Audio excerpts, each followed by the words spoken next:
Friends and दीपक दोस्तों, आज का जो हमारा टॉपिक है वह क्लास 10th का है जो कि वीवीआईपी क्वेश्चंस का टॉपिक है, जो कि क्लास 10th के बोर्ड एग्जाम में कई बार यानी कि पूछे जा चुके हैं और इस बार भी पूछने की संभावना है। यानी कि यह सवाल नहीं तो इस सवाल के जो टाइप होता है उस टाइप पर सवाल कई बार पूछे जा रहे हैं और इस बार भी पूछने के ज्यादा चांसेस है दोस्तों। यह फिक्स है कि पूछेगा ही। जैसे देखिए हमारा सवाल है कि 1.8 को भिन्न के सरलतम रूप में व्यक्त करें। यह सवाल कभी कभी चेंज कर देता है, मतलब इस टाइप पर सवाल फिक्स पूछता है। यानी क्या टाइप का सवाल, जैसे 1.8 दिए है तो कभी कभी 1.7 दे देगा, 1.5 दे देगा, लेकिन इस टाइप पर सवाल पूछता है। दूसरा है यदि अल्फा और बीटा बहुपद px बराबर 2x माइनस 11x प्लस 15 के शून्यक है तो 1 by alpha plus 1 by beta का मान ज्ञात करें। अगला है द्विघात बहुपद z square minus 2z minus 8 के शून्यक निकाले दोस्तों। तो यह जो है एकदम वीवीआईपी क्वेश्चन है जो कि बोर्ड एग्जाम से रिलेटेड है। तो आज की इस वीडियो में दोस्तों हम इसी तीनों सवालों को सॉल्व करेंगे। तो आइए हम सबसे पहला सवाल को सॉल्व करते हैं। क्या कहता है यहाँ पर हमारा पहला सवाल कि 1.8 पर रेखनी को भिन्न के सरलतम रूपों में व्यक्त करें। भिन्न के सरलतम रूपों में व्यक्त करना है तो सबसे पहले लिखेंगे हल, और जो हमारा दिया है उसको लिखेंगे x बराबर 1.8। इसको हम मानते हैं, ठीक है, माना कि इसको हम ऐसे मान सकते हैं x बराबर 1.8 पर रेकरिंग है तो 888 डॉट डॉट डॉट ऐसे भी लिख सकते हैं। अब दोस्तों जो यहाँ पर आए बात समझने का वह यह बात समझा जा सकता है, समझने योग्य जो बात है कि यहाँ 1.8 यानी कि 8 का मतलब रिपीट हो रहा है, बार बार 8 आ रहा है, तो यानी कि एक अंक आ रहा है तो जितना अंक का रिपीट होगा मतलब कि एक पर उतना ही जीरो डालकर उसमें गुना करेंगे। जैसे एक अंक का रिपीट है तो एक पर हम एक जीरो डालेंगे यानी कि 10 से गुना करेंगे। दो अंक रिपीट होगा, मान लीजिए 2 8 आ रहा था, 2 8 दो अंक रिपीट होता तो क्या करते हैं हम एक पर डबल जीरो यानी कि 100 से गुना करते। यदि 3 अंक रिपीट होता तो क्या था एक पर 3 को जीरो यानी कि 1000 से गुना करते। तो जितना अंक रिपीट होगा एक पर उतना ही जीरो लगाकर उसको हम दाहिना पक्ष और बायां पक्ष दोनों में हम गुना करेंगे। उसके बाद गुणनफल जो है उसको हम इसको समीकरण 2 मानेंगे, इसको समीकरण 1 मान के हम घटा देंगे दोस्तों। तो आइए सबसे पहले हम इसको जो माने हैं 1.8 इसको मानते हैं समीकरण 1। अब यहां पर देख रहे हैं कि दशमलव के बाद एक अंक का रिपीट हो रहा है केवल 8 का, तो हमने क्या बताया कि एक पर एक जीरो यानी कि 10 से हम इधर एलएचएस और आरएचएस में गुना करेंगे दोस्तों। तो यहाँ पर क्या करेंगे 10 से गुना करेंगे, लिखेंगे दोनों पक्षों में 10 से गुना करने पर, दोनों पक्षों में 10 से गुना करने पर 10 से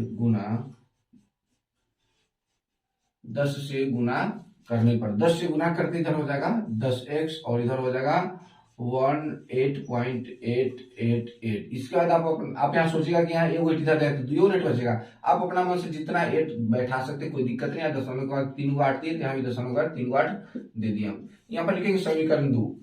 अब दोस्तों हमें यहाँ पर है कि हमको x का वैल्यू निकाल लेंगे तो हमारा समीकरण बन जाएगा, यानी कि हम यही माने हैं। यहाँ पर देखिए हम लिखते हैं समीकरण 2 माइनस समीकरण 1।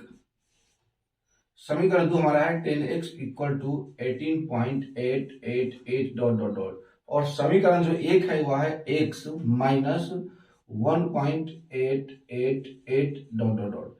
अब इसको इसमें से घटाते हैं तो यहाँ जीरो हो जाएगा, यहाँ जीरो, यहाँ हो जाएगा जीरो, दशमलव, ये तीनों जीरो की जीरो हो जाएगा और 8 में से घटेगा तो कितना हो जाएगा 7 बराबर हो जाएगा यहाँ 1, यहाँ घटेगा तो हो जाएगा 9x।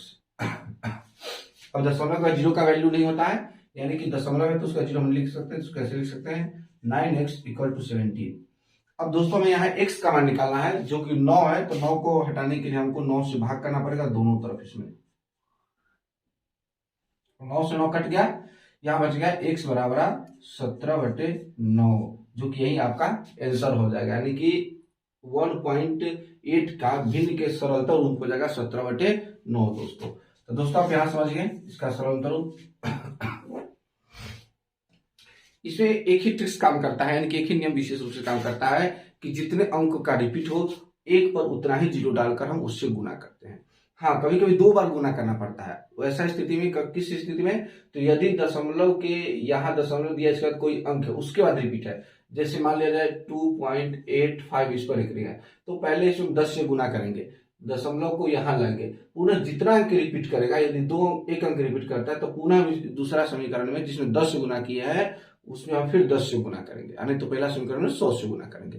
तो यह नियम काम करता है। इस नियम के आधार पर गुना करने के नियम याद रखिएगा कि जितना अंकों का रिपीट हो, एक अंक के रिपीट तो 10 से गुना, 2 अंक के रिपीट तो 100 से, 3 अंक के रिपीट होगा तो 1000 से गुना करेंगे और उसके बाद उसको समीकरण 2 मानेंगे और पूर्व में जो समीकरण है 1 मान के उसको 2 में से घटा देंगे, हमारा जो भिन्न हो जाएगा सनातन में वह निकल जाएगा। यहाँ पर दोस्तों 17/9। अब जो हमारा सवाल है दूसरा कहता है कि यदि अल्फा और बीटा, अल्फा बीटा बहुपद जितना के शून्यक है तो 1/अल्फा और 1/बीटा का मान निकालें दोस्तों। आइए हम दूसरा सवाल को सॉल्व करते हैं। यहाँ पर दूसरा सवाल में पहले हमारा बहुपद क्या है, px = x² - 11x + 15। तो इसमें हमको पता है कि a का मान हो जाएगा 2 और b का मान हो जाएगा -11 और c का मान हो जाएगा 15। सबसे पहले दोस्तों तो यहाँ पर हम अल्फा और प्लस बीटा का मान निकालेंगे और अल्फा इंटू बीटा का मान। जैसे देखिए इसमें अल्फा प्लस बीटा का मान क्या हो जाता है, -b/a हो जाता है, जो कि सूत्र होता है आपको ही पता होगा। अल्फा प्लस बीटा का सूत्र क्या होता है, -b/a। यहाँ पर देख रहे हैं b का मान कितना है, -11 है, यहाँ माइनस सूत्र में होगा या -11 रखेंगे, यहाँ पर 11। a का मान कितना है, यहाँ 2 है, a का मान यहाँ से रख देंगे 2 तो 2 हो जाएगा, माइनस माइनस प्लस हो जाएगा 11/2। पूरा लिखेंगे अल्फा इंटू बीटा का मान, तो अल्फा इंटू बीटा का मान होता है c/8। c का मान कितना यहाँ इस सवाल में 15 दिया हुआ है, तो रखेंगे 15 और a का मान कितना है 2 तो 2।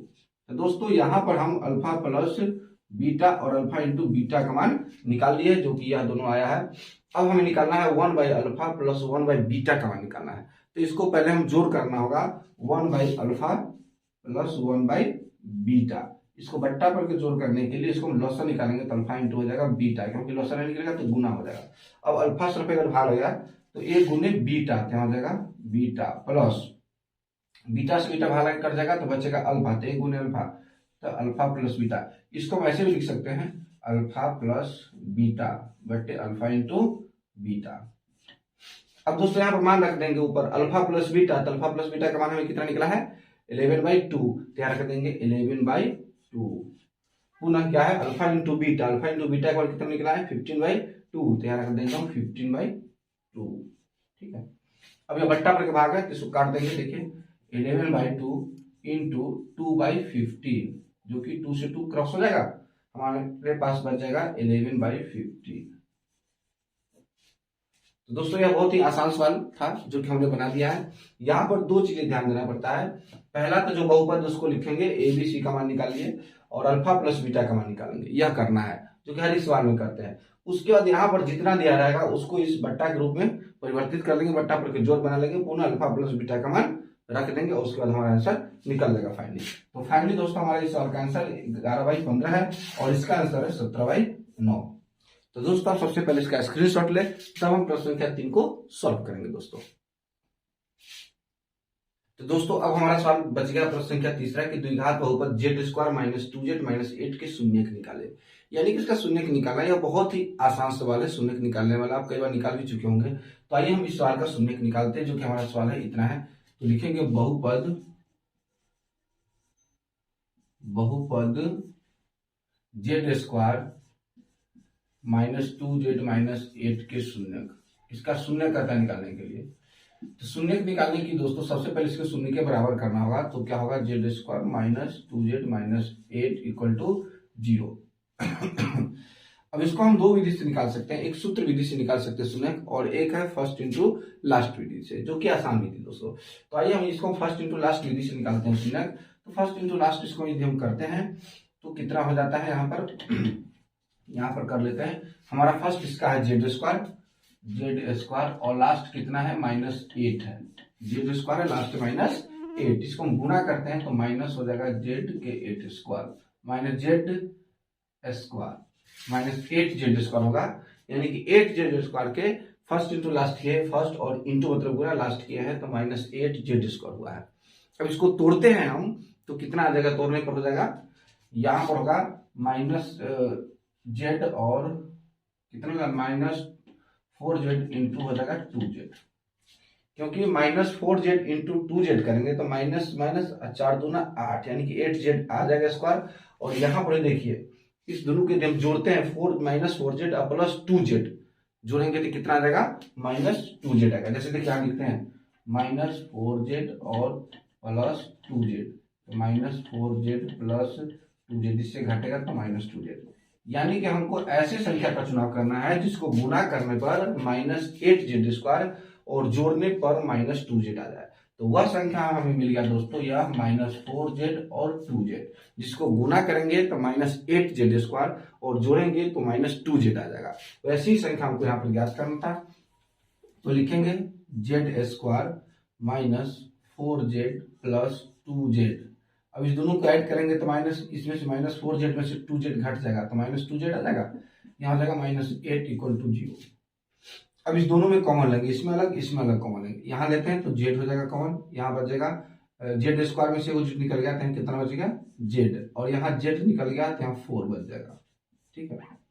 प्लस यहाँ 2 लेंगे कॉमन, क्योंकि 8 और 2 इस दोनों का मौसा निकालेंगे जो कि 2 होगा, यानी कि 2 से 2 में और 8 में भाग लग जाएगा, तो यहाँ जाएगा z माइनस 4 हो जाएगा। फिर उससे गुना करते हैं तो 2 इंटू जेड 2z, और यह 2 इंटू माइनस 4 तो माइनस 8 आ जाएगा दोस्तों, इक्वल टू हो जाएगा 0। अब क्या करना है, दोनों है z माइनस 4 है, तो z माइनस 4 हम कॉमन ले लेंगे ऐसे, ठीक है। तो हमारे पास क्या बचेगा, यह बचेगा z, तो z और एक यह बचेगा प्लस 2 जो कि है।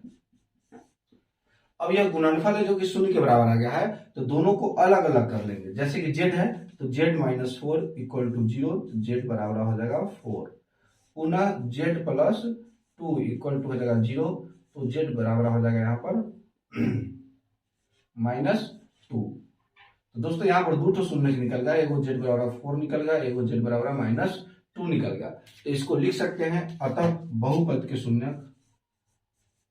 अतः